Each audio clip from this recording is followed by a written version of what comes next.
Hello, everyone. Good evening. It's me, Faz, back with another show. Lots to talk about today. Unfortunately, no player has been signed yet. Mason Mount is the deal that's been the latest. There's not really much other breaking latest news other than some bits about the Hojlund deal, some bits about FFP to do with Andre Onana, and Manchester United looking at some other keepers, some alternative options that they're looking at. But the mystery still remains who is going to be our second signing or our number one for next season. Frustrating times. In all honesty, frustrating times. Lots of conflicting reports, lots of reports coming from different sources, different outlets from different countries saying different things at different times. So, yeah, you will have to bear with me on today's show. You will have to bear with me. But I hope everybody's okay. I hope everybody's having a good weekend. Make sure you get your chats in nice and early, your super chats and your questions in nice and early. So if you want me to read anything out, I will do. Sorry for the people who are disappointed it's not Mark, but it is Mark's twin. The tanned twin, as some people would like to call it. But anyways, let's get straight into this, right? The first one that I'll start off with is Manchester United are looking at Feyenoord keeper Justin Bilo and Eintracht Frankfurt's goalkeeper Kevin Trapp, because financial fair play restrictions mean they can't spend the £60 million or around that price tag on Andre Onana, and that comes from Simon Mullock from Sunday Mirror. Look, FFP has been a huge stress, a stress that's been looming over this club for many years, right? But this particular year, this window itself, it's been absolutely hammering us. We literally cannot make any signing because of FFP situation, because of the turmoil that we're in financially.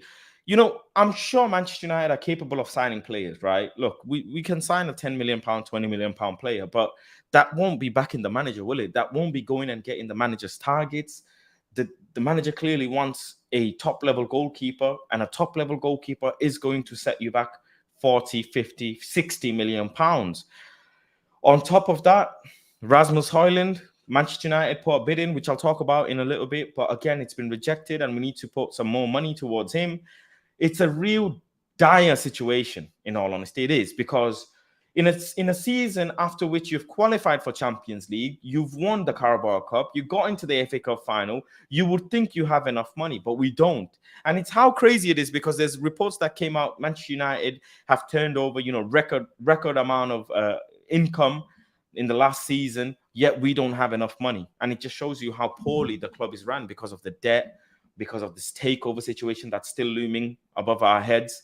I will share all the frustration with you guys. I do. I really, really do. But it's one of those situations where I myself am like, you know what? We'll take what we're given.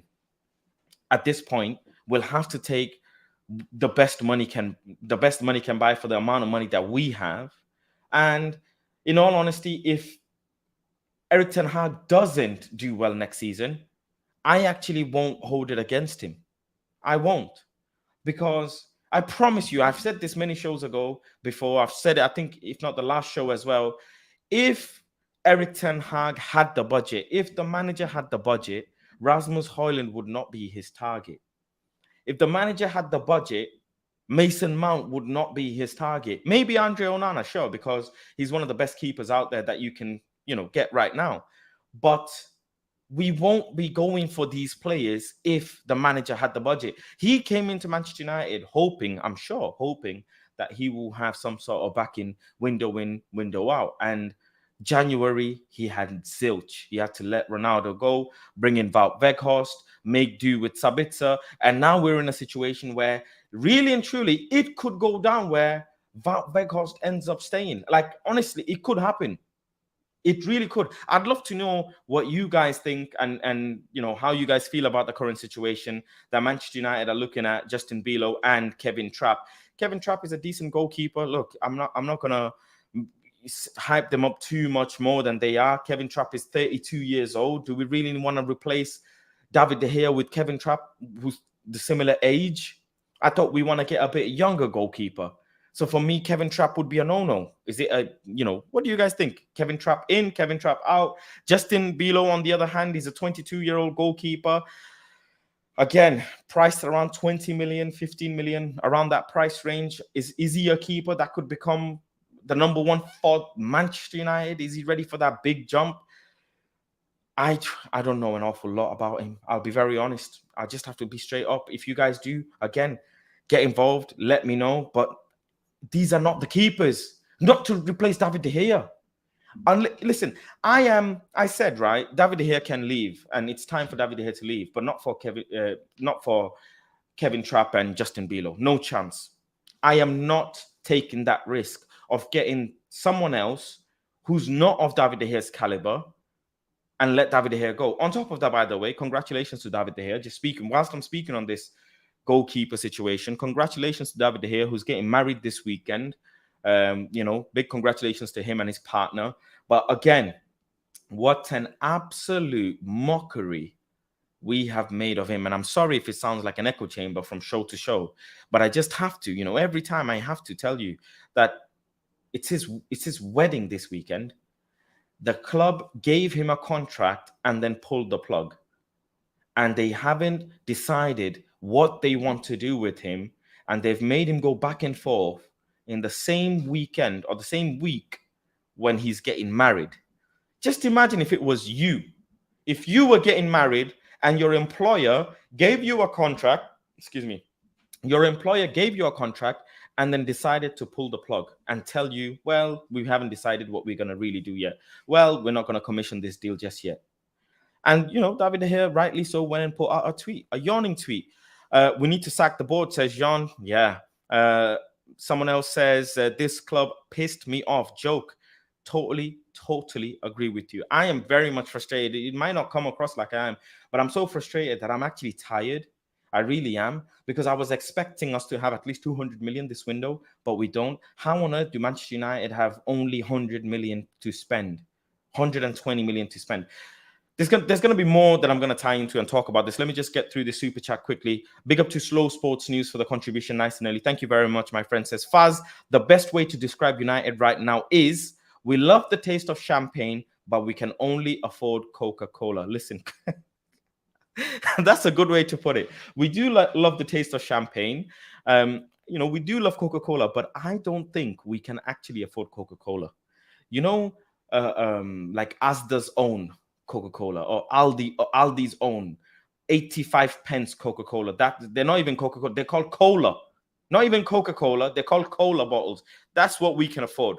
We can't even afford, tap water, like someone said as well. Tap water. Let me go through some more chats quickly. Just sell the club already, says someone else. Yep, you're right. Lots of chats from you guys, but look, let me touch on this quickly whilst we're here, whilst we're speaking on this transfer budget. Look, why are Manchester United, if FFP is the issue, right? If the issue is to do with we can't buy the players that we want and etc., why are Manchester United actively looking to sell players? This is where I really get annoyed. And this is the one thing that really annoys me. You don't have the money to buy players. Okay, fair enough. You have the money to buy two. Okay, fair enough. But if you want that third or fourth player, sell some players, goddammit. And I don't want to come across negative towards the players. It's nothing against them. They have their own careers that they want to go and play 15 minutes and whatever. Cool. But why are we not selling players? This is what's really annoying me, because Mason Mount deal is a here we go. Yes, we will end up getting a goalkeeper or another player, sure. But considering Ten Hag's first window last season, we managed to get in Casemiro, Anthony, Martinez, Ericsson, and also don't forget Malacia as well, right? We've got 5 full signings. Last season, if Murto and Arnold did not dilly-dally about, we wouldn't have overpaid for Martinez and Anthony, and we would have had more this window. This is what the problem is. It's a trickle-down effect. It is a trickle-down effect. Hope the mic is well now, guys. Murto and Arnold last season overspent, and now it's come to the situation where we don't have money. I hope the mic is okay, guys. Thank you for giving me the nudge. Super chat from Darren. I'll just quickly address this. Says, I put this down to having bad board What we need first is a director of football to help Ten Hag. Van der Sar is free now. Let's go get him. Darren, look, I agree with you. I agree with you. Van der Sar would be great. He's free. But what is Van der Sar going to do different when we don't even have money? This is the this is a bigger issue is we don't even have money to spend on anyone. And it's true. Like someone says, Qatar, please save us. It is only Qatar can save us. This is like this window is going bad. But the reason why this window is going the way it is because we messed up last window and the window before. It's a domino effect. Manchester City, Real Madrid, these great teams, right? Some of these teams that are doing good business, they're doing that because they don't make bad domino effect decisions. And I have to just lay it all out and say it as it is. If last season we had, I remember, by the way, ladies and gentlemen, I remember when Lisandro Martinez and Anthony Dos Santos, we could have bought both of them for 70 million, if not 80 million. Both of them. We could have bought two players for 80 million, and we ended up paying 100 million for Anthony alone. For Anthony alone. And that tells you the problem. Did we not spend money last summer? Yes, we did. Casemiro, Anthony, Martinez, Malacia. 4 players that we bought for money. One player, Malacia, brought on a very good, amount, 15 million, fantastic deal. Casemiro, we paid 70 million, 70 odd million. Shouldn't have. Maybe we could have got him for 60. Real Madrid was going to let him go anyways, but we paid, made the deal happen. Am I crying over the money? Not really, because Casemiro is worth 70 million pounds to me, sure. Lisandro Martinez, we paid 50 odd, 60 million, something around those lines, 57 million or something. Again, a player that we could have got for 40 million. Has he lived up to his valuation? Yes, he has. Am I crying? Not really. But then Anthony, again, nothing against that player. Absolutely not. I actually really love Anthony. I'm constantly banging on about how good he is for our system. But the transfer fee that we paid for Anthony, we could have saved another 20, 30 million that could have been used in this window. That could have been used in this window. And on top of that, there's the wage structure. It's just a mess. It's all honesty, it's a mess. And it's continually going to be a mess unless we do what Ralph Ragnick said and have an open heart surgery where we get rid of the owners and in all honesty, get rid of the board. Oh, they made a clever deal. They said to Mason, they said to Chelsea that, oh, if you don't agree for Mason Mount, we'll go for Caicedo. Ha, ha, ha. What a clever chess move. People do this every day in transfer business. This is how transfer business works. We always give this board loads of praise for the most smallest amount of work. Smallest amount of work, and we give him the largest amount of praise. And I'm sick of it. I really, really am sick of it. Couple more super chats. Let me just go through them. Matty says, let's be honest. The players you want to sell, who's going to be prepared to buy them? And how much do you think we can raise from these players? I remember last show that I did, I think last week or something.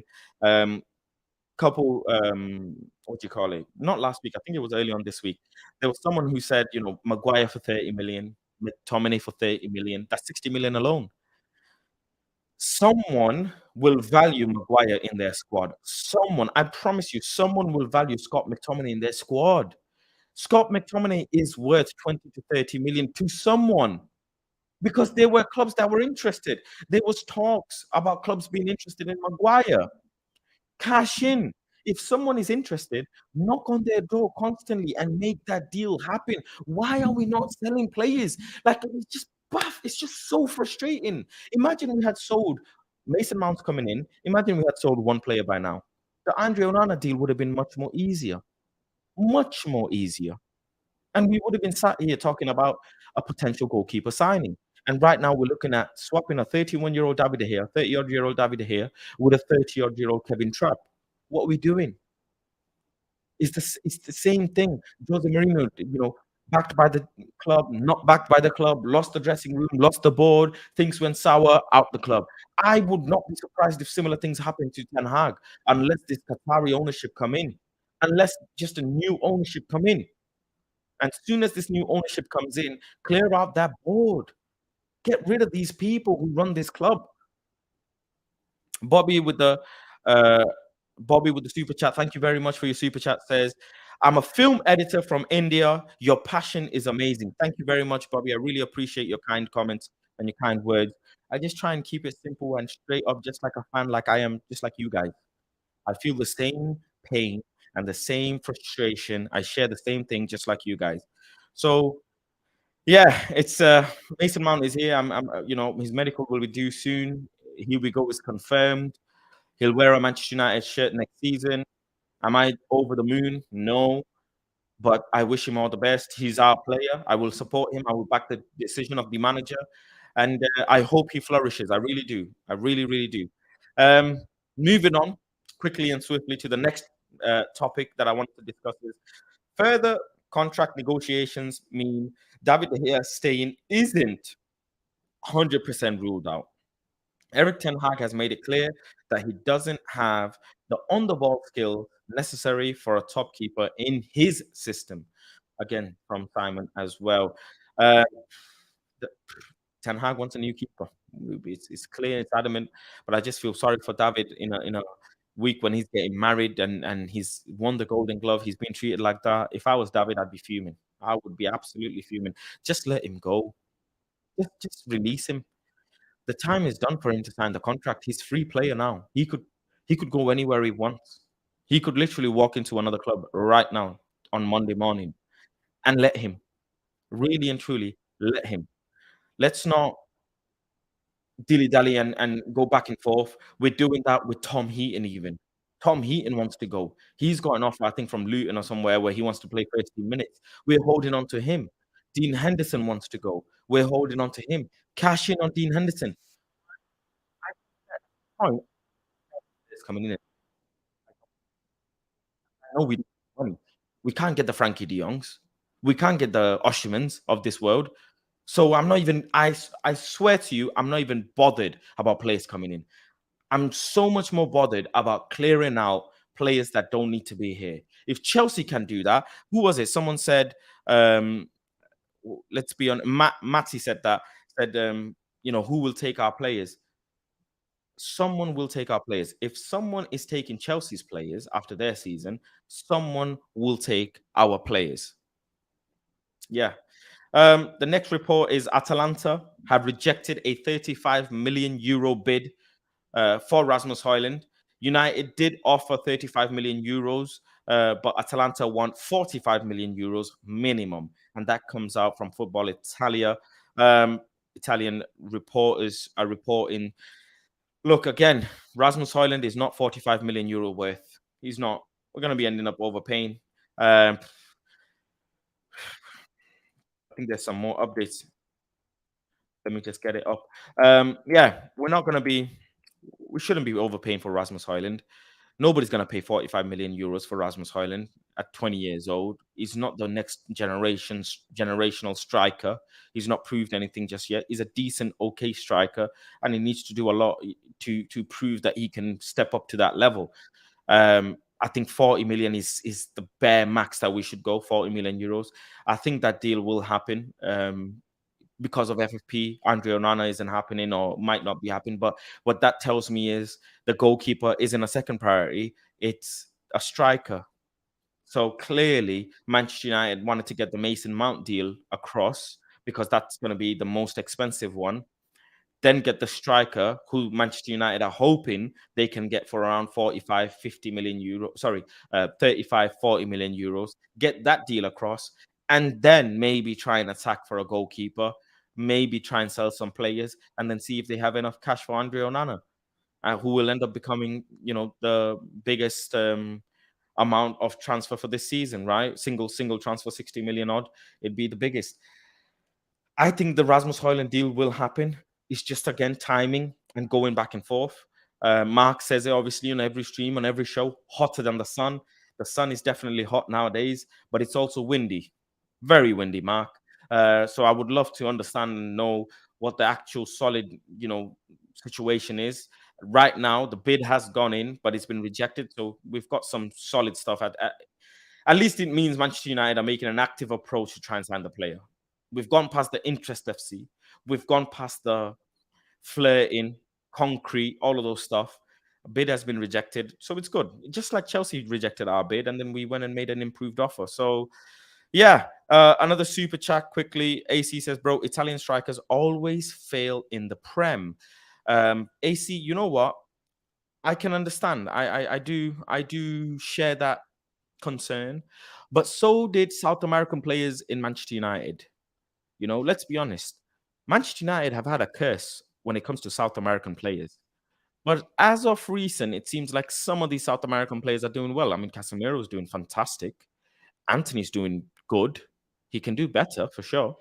Um, and there's always, I like these kind of stats or these kind of things because there's always one player who will come and absolutely break that. And it could be Rasmus Hojlund be that player, but obviously he's not an Italian, as in striker for Italy. He's plays in the Italian league, but what's to say Ten Hag and Benny McCarthy can't do magic with him? That's just the only thing I'm hoping for. Do I think he's the striker to lead us to glory? I don't think so. I really don't. But could he become that player? I hope so. And if Ten Hag has identified Rasmus Hojlund, and I will stick to this time and time again. And I'm sorry if it sounds like a broken record, but Ten Hag would not be going for Rasmus Hojlund if he had the money to buy a top class striker. It's not.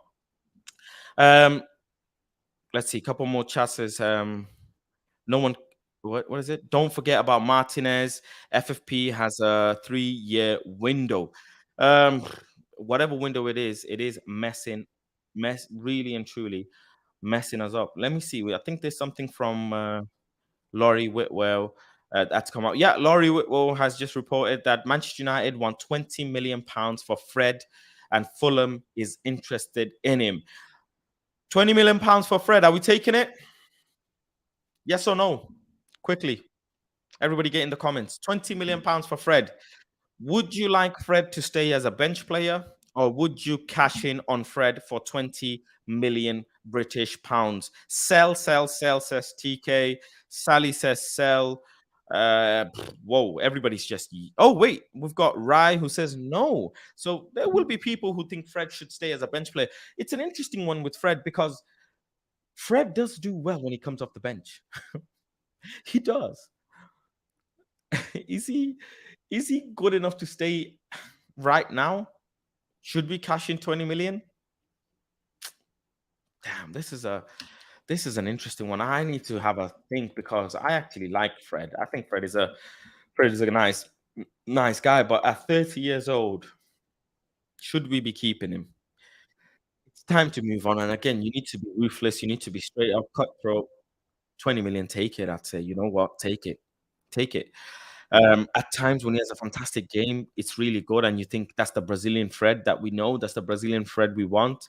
But then at times, it's really not the Brazilian Fred. It's his clone, not from Brazil, but maybe from Bangladesh. I don't know. But yeah, I think for Fred, it's actually time for him to go. And a couple people, the odd people, wait, a couple actual people think keep Fred. Don't know why. I'd love to know why you think you want to keep Fred. Um, Robin says, "What's your opinions on Antoine Griezmann 22 million clause?" Again, at 32 years old, do you want Antoine Griezmann to come to Manchester United? Let's put it that way. At 32 years old, you know what Manchester United fans did to Ronaldo, and the way some of the fans cussed out his knees, his hips. They said his hair's going grey. And obviously, Ronaldo was 36, 37, sure, but Griezmann 32. Come on, come on. A 32 years old, you want to pay 22 million release clause? If he's free, maybe I'll even have a think. But for 22 million, no. With all due respect, Robin, sorry, not having him. Um, but then again, do we even have the money to get him? Darren with another super chat. Thank you very much, Darren, for the super chat. Says, I think we should loan João Felix with option to buy next season. Then if Qatar like him, they would buy him in a flash. This is a comment that I really, really, really like. This is one of the best comments that I've come across in a while, because that's the type of business, that's what you call smart business. Get him on loan, offer Atleti, 60, 70 million guaranteed, 80 million guaranteed, if option to buy. And we'll have Qatar by then, fingers crossed. And if we have Qatar by then, we can make that deal happen. And we will now end up with a player who's fantastic. And all people be like, oh, he doesn't want to sit in the bench. Where's Bruno gonna play? Blah, blah, blah. That's not your headache, and that's not my headache. That's the gaffer's headache. Let the gaffer deal with it. Is it important to have a top class player like João Felix in your team? Yes. At what is he, 23, 24 years old, if I'm not mistaken? Let me just quickly check. I think he's 24, if I'm not mistaken. Um, yeah, I'll take him. 23 years old. Absolutely. That's the type of player you want, not Antoine Griezmann at 32. Absolutely. Someone says keep Fred and sell Scott McTominay. Um, I don't know. Both should go, in my opinion. Really and truly, both should go. Um, Scott McTominay, 30 million, cash in. Fred, 20 million, cash in. That's 50 million. Um, yeah, cash in. But I'm glad Manchester United are actually looking to entertain Fred leaving. Yeah, sorry guys with the shadow. I do apologize. Don't again. Actually, it's not my. I really promise you, it's not my fault.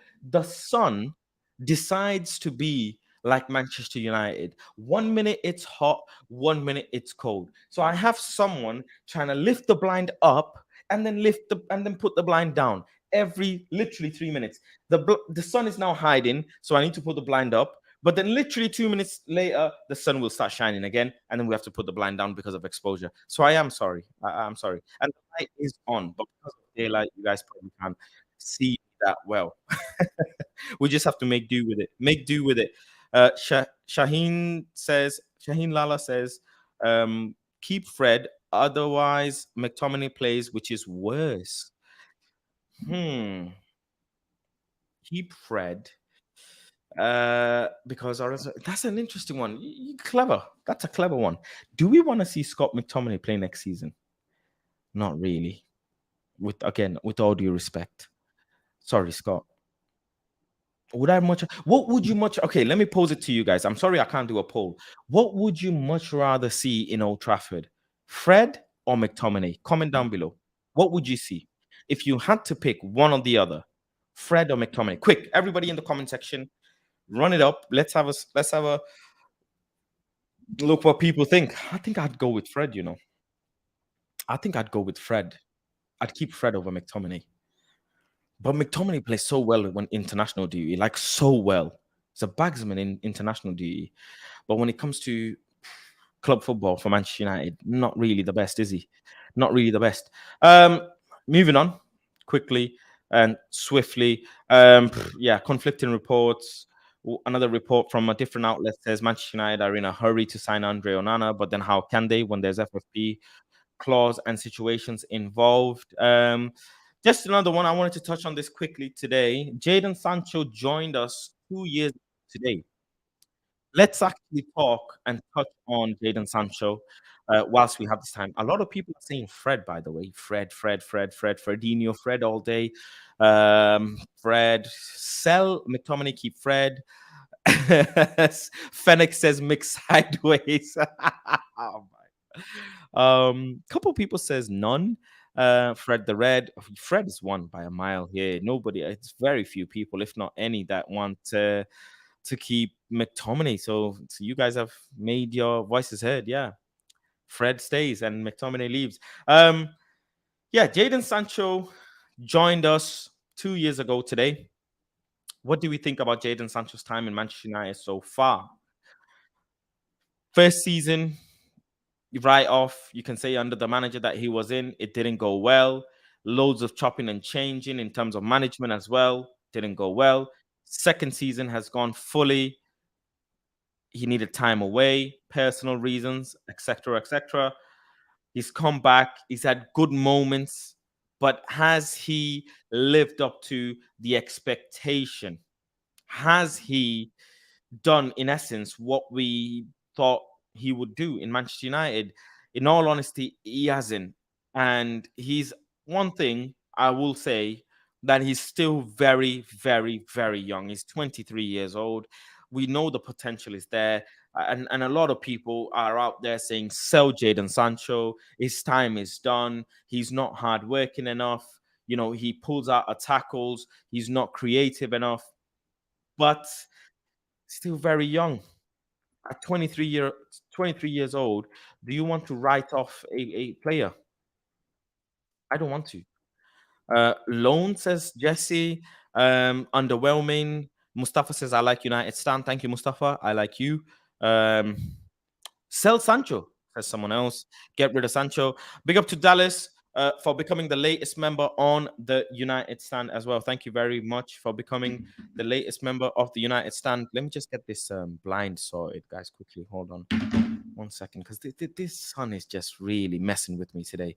1 minute it's on, 1 minute it's off, and it seems like it's off now. So it looks like I'm in a cave, but I promise you I'm not in a cave. Last season, I was fairly upset with Jadon Sancho early on. And when the manager decided to ship him away to get himself right, I like players that, even if you don't play good, if you're available and in the squad, you've got my backing. But Jadon Sancho wasn't available for 3 months. Even after then, even after then, he didn't perform how we expected. It was always like, oh, it's going to be loading, he's going to be coming, etc., etc. But it didn't happen. Alone, someone said, might be the thing. But you know what? I actually want to leave it up to the manager. I want to see what the manager does. Can he improve him with another season? I think a player can improve right up till 27, 28 years old, when they hit in their prime. He's got 4 or 5 years still left. Let's bear with him. 80 million pounds we paid. If we sell him now, we would have to cash in at 40, 50 million. That's if we're lucky, by the way, 50 million. What's to say he doesn't become that player next season? But then there's a hindsight. What's to say he goes worse? And the money that we can make from selling him now, we can't make next season. He's no longer a 40 million. Now he's a 30 million pound player. We've just lost out 10 million. It could happen. With Jadon Sancho, it comes down to his mentality. It comes down to him going on that pitch and expressing himself. There's obvious blockers. You can see that. It's visible. You know what he can do when he's in the mood, and you know what he's capable of, that you've seen it in Dortmund. But does Eric Ten Hag believe in him? Can he be the starting player? He's a huge asset for Manchester United.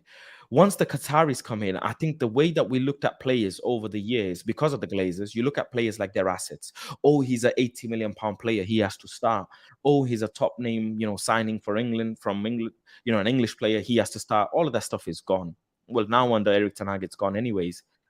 But with Jadon Sancho, it's a huge amount of pressure from the media. It's a huge amount of pressure from the fans. He was supposed to be, the next big thing that Nike signed. Didn't work out that way as well. It's time now. The club have done everything possible to give him his privacy, and the club have done everything possible to give him his space. He really needs to turn up next season, and it's down to him, nothing else. He was doing well in preseason last preseason. I remember. We were thinking, this is it. This is going to be the Jadon Sancho that we wanted to see. It's coming. But it never happened. It never happened. And it's such a shame. I just hope it doesn't end up in that way where he ends up that player. He becomes that player that we let go and he ends up performing elsewhere. And you have to look at internally that where did it go wrong as a club? How come a player of that caliber is coming here? Where does his future lie? A loan is a big, big deal. 80 million pound. Shall we send Jadon Sancho on loan? To where as well? João Felix comes here, send Jadon Sancho there. I don't know. I'll take that. Also, it's Garnacho's birthday, so happy birthday to Alejandro Garnacho. On one side we have one player who was supposed to be our star boy, but actually it's not worked out well. But on the other side, we've got Alejandro Garnacho, who's turned 19 years old, and what a player he has turned out to be at 18, 19 years old. I think for me, there's a lot of talks about Alejandro Garnacho getting the number 7 shirt. And I want to ask you guys quickly, do you guys think Alejandro Garnacho deserves or is qualified or is ready? You know, deserve, qualified, ready. These three things. Should he get the number 7 shirt? Yes or no? Comment down below. Comment down below. I'll tell you my take. I'll tell you my take without looking at the chat. I actually think Alejandro Garnacho is ready for the number 7. I do. Because when are you actually ready? By the time you're even ready, if you know, that's a process. The number 7 shirt is a process. We've tried to buy big name players and slap the number on their back, and it's not worked. It hasn't. We've had homegrown talents before that have done fantastically well. And we must roll the dice and take the leap of faith with some players. We must. We did that with Rashford. We took the leap of faith. You know, you and I remember, if you remember, how Marcus Rashford came in. I think it was Martial who got injured, and then Rashford had come in, and then the rest is history. Literally, the rest is history. Alejandro Garnacho came in a season when we were low in terms of attackers at times. Ten Hag wanted some more different sort of firepower. Pelestri came in as well, but didn't see the minutes as much as Garnacho because Garnacho's impact was instant. It was obvious, it was clear as daylight, and it was instant. And to add to all of it, the boy walks like with a chip on his shoulder. He's got this aura, this FU attitude. He's got this fearlessness about him. The way he takes the ball, the way he runs into the box, he's demanding. He keeps his head down. There's no politics or controversies around him. Just a plain and simple. Enjoys football, takes every minute as a blessing from above, and he just goes with it each stride.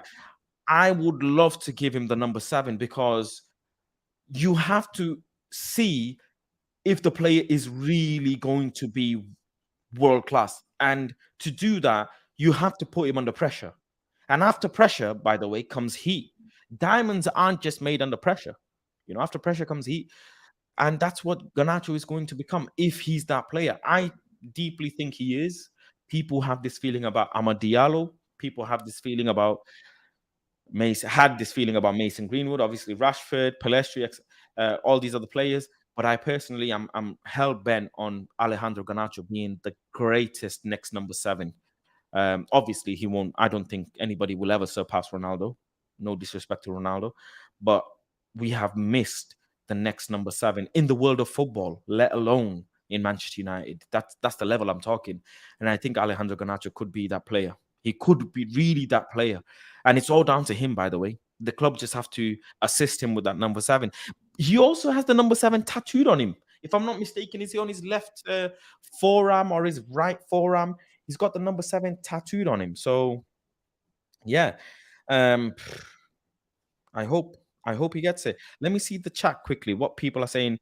Yes, a lot of people say Garnacho 7. Give him the 7. Yes, uh, it should be retired. Says John. No chance. Vincent says no. Um, Mbappe. Ben says Mbappe. Well, look, Mbappe is great, but he's not our player. He's not our player. Is he? Mbappe is obviously Mbappe, man. He's fantastic. But how old is Mbappe? 23, 22, 23.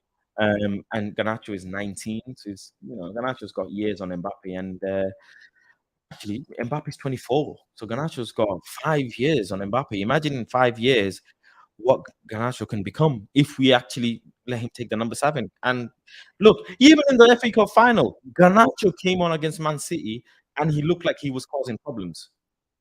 We had how many players on the pitch? We had Bruno, we had Sancho, we had Rashford, we had Casemiro, all of these players on the pitch. But Garnacho looked like the only player who was causing problems. A couple of other people I know as well. You have to earn that number, says Charlie. I think, did Ronaldo earn that number though? Did he really? Because at the time when Sir Alex really gave him his trust, nobody would have said that they earned him. There were Ronaldo's colleagues wanted Ronaldo out at one point, don't forget, because he was doing too many skills and he was losing the ball. And the manager had to have a go at him as well. But the manager trusted him. You don't see Garnacho more than Ten Hag. You only see the 60 minutes that he plays, the odd 90 minutes that he plays. You don't see his training. You don't see his day-to-day life. You don't know how he is behind the scenes. You don't know how much he works. You don't know nothing. You only know just as much as I do, which is in a 90 minutes game. And yes, that's the most important bit, by the way, the game. But if the manager is seeing something beyond that, and he's obviously seen it in training, he's seen his lifestyle, the way he moves, the way he carries himself. Yeah, he's had some attitude issues. It's like that number 7 shirt. You can't be a polished player, by the way. You've got to have some arrogance about you. You do. You do. Nobody can tell me you don't, because Ronaldo had a lot of issues. He did. He's the best player in the world ever, but he had a lot of attitude issues as well. And you see that now, as obviously, Ronaldo hated losing. You could see his frustration in the Euros, for example, when he had issues with Rooney.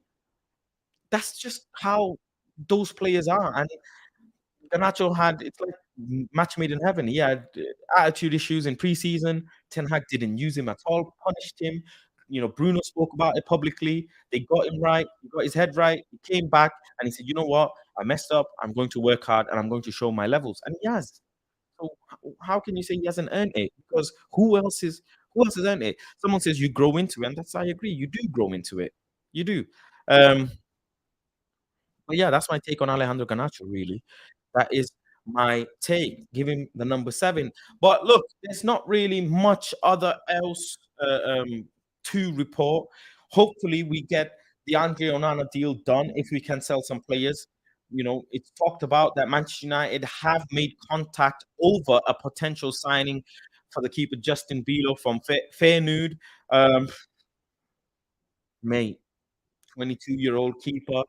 Does anybody know much about him? I have to go and do my research and then figure it out and see if he is a decent enough keeper for Manchester United. With all due respect and honesty, I don't know much about him because it's just come out today and it's just come out now from Laurie Whitwell of The Athletic.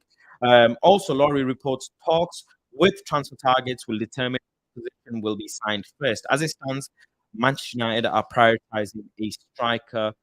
uh, it doesn't seem like it because they didn't sign a striker first, did they? They signed Mason Mount. So we will see. As it stands, um, made the contact with the keeper. Let's see over the next few days. Hopefully by Tuesday or Wednesday, we'll figure it out and we'll see if Manchester United are really interested. How much is he? It's 20 million. So what would it become? 55 million for Mason Mount, 20 million for the keeper, which is 75 million, leaving us with 35 million or odd for Rasmus Hojlund. It's actually cutting very, very, very close. Cutting very close. 120 million is the budget I'm hearing. 100 to 120 million, excluding sales. You could see Justin Bieler becoming a Manchester United keeper, actually, considering that transfer budget. You could. And that's the latest reports from Laurie Whitwell. But look, I appreciate everyone joining in. Hopefully, we have some more news coming in over the next 48 hours or so by Monday and Tuesday. It is slow, and that's the club that it is. That's the board that it is. That's running Manchester United. But I appreciate all of you for joining today and sharing the frustration with me. And I will catch you all on the next one. Until then, Mason Mount is here. So that's the only thing we can be happy about, I guess. And I hope as well the takeover situation gets done before deadline day. Take care, everyone. Peace.